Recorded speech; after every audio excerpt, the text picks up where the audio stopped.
Коронавирустан улам зыян тарткан ишкерлерди колдоо үчүн Кепилдик фонд тарабынан атайын программа иштелип чыкты. Долбоор пандемиянын кесепеттерин азайтуу максатында чакан жана орто ишкерликти каржылоого мүмкүнчүлүктү көбүрөөк түзүүгө арналып, буга 1 миллиард сом каралган.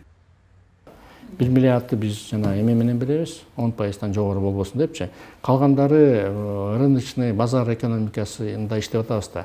Ошону менен кетет, бирок орточо пайызын алганда бизде где-то бир 11% менен берилет кредит банктар.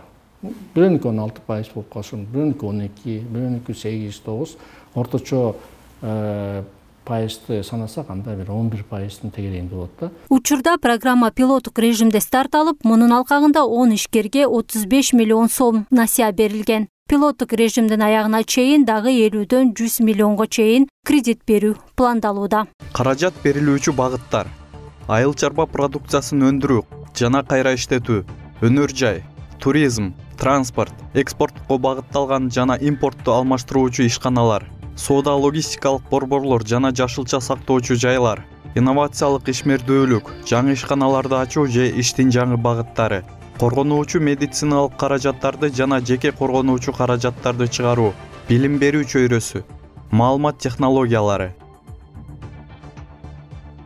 Бүгүнкү күндө 1173 ишкер кепилдик алып, жалпысынан 466 миллион сом насыя берилген. Кепилдик фондунун бир район, бир ишкана долбоорунун алкагында ишкер Төлөгөн Ибраев Кант шаарында темир эритүүчү цехин иштете баштады. Бул жерден кудуктарды жаба турган темир капкактар жана айыл чарбага керектелүүчү шаймандар чыгарылат.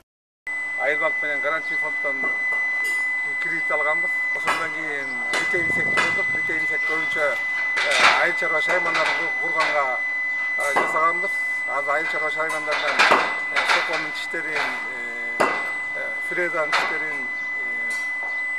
уризаларды баары куя баштадык. Анан азыр болсо чет мамлекеттен, кошуна мамлекеттен шариктик чоң заказ алдык, ошону азыр куя баштадык. Буюрса келечегинде дагы чоңойталы деген ниетибиз бар. Ишкана бир гана жергиликтүү рынокто гана эмес, экспортко дагы багыт алган. 2 айдын ичинде биринчи буйрутма менен Казакстанга 18 тонна товар жиберилген. Жогоруда айткан долбоордун алкагында 2017 жылдан тарта Кыргызстан боюнча 50-дөн ашуун ишкана ачылган. Гүлжан Абдразак кызы, Бектур Калыков, Ош Перим жаңылыктары.